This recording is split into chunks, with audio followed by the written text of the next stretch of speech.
हमारे धर्म ग्रंथों में प्रत्येक एकादशी का अपना अलग महत्व बताया गया है।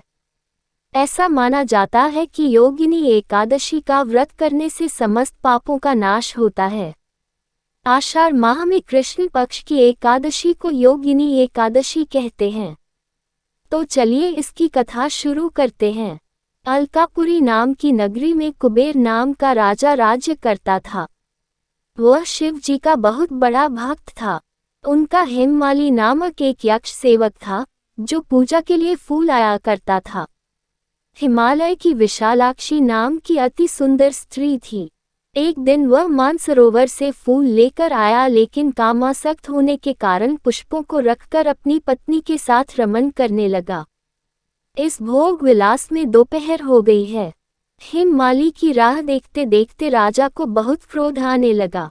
राजा कुबेर ने क्रोध पूर्वक अपने सेवकों को आज्ञा दी, तुम जाकर पता लगाओ कि हेममाली अभी तक क्यों नहीं आया।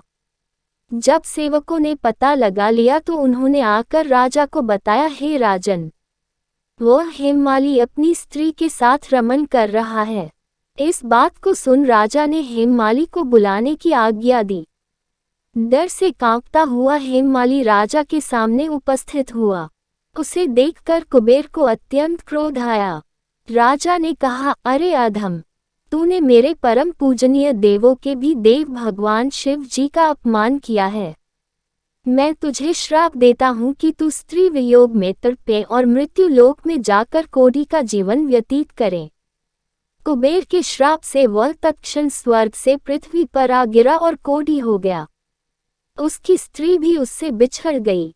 मृत्यु लोक में आकर उसने अनेक प्रकार के भयानक कष्ट भोगे, किंतु शिव जी की कृपा से उसकी बुद्धि मलिन नहीं हुई और उसे पूर्व जन्म की भी सुध रही अपने कर्मों को याद करता हुआ वह हिमालय की तरफ चल पड़ा। चलते चलते वह मार्कंडेय ऋषि के आश्रम में पहुंचा। वहां पहुंचकर मार्कंडेय ऋषि को प्रणाम करके उनके चरणों में गिर पड़ा। उसे देखकर मार्कंडेय ऋषि ने कहा, तूने कौन से बुरे कर्म किए हैं जिससे तू कोढ़ी हुआ। महर्षि की बात सुनकर हेममाली ने अपनी सारी आपबीती सुनाई और कहा, कृपया करके आप कोई ऐसा उपाय बताएं जिससे मेरी मुक्ति हो सके। तब ऋषि ने कहा, तूने मेरे सम्मुख सत्य वचन कहे हैं, इसलिए मैं तेरे उद्धार के लिए एक व्रत बताता हूँ। यदि तू आषाढ़ माह के कृष्ण पक्ष की योगिनी नामक एकादशी का विधान पूर्वक व्रत करेगा तो तेरे सारे पाप नष्ट हो जाएंगे। महर्षि के वचन सुनकर हेममाली अति प्रसन्न हुआ और उसके वचनों के अनुसार योगिनी एकादशी का विधान पूर्वक व्रत करने लगा। इस व्रत के प्रभाव से अपने पुराने स्वरूप में आ गया और अपनी स्त्री के साथ सुखपूर्वक रहने लगा।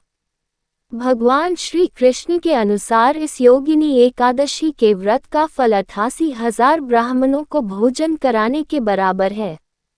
इसके वर्ष से सभी पाप नष्ट हो जाते हैं और अंत में मनुष्य मोक्ष को प्राप्त करता है। अगर आपको हमारी कथा अच्छी लगी हो तो वीडियो को लाइक करें, शेयर करें और हमारे चैनल को सब्सक्राइब करें।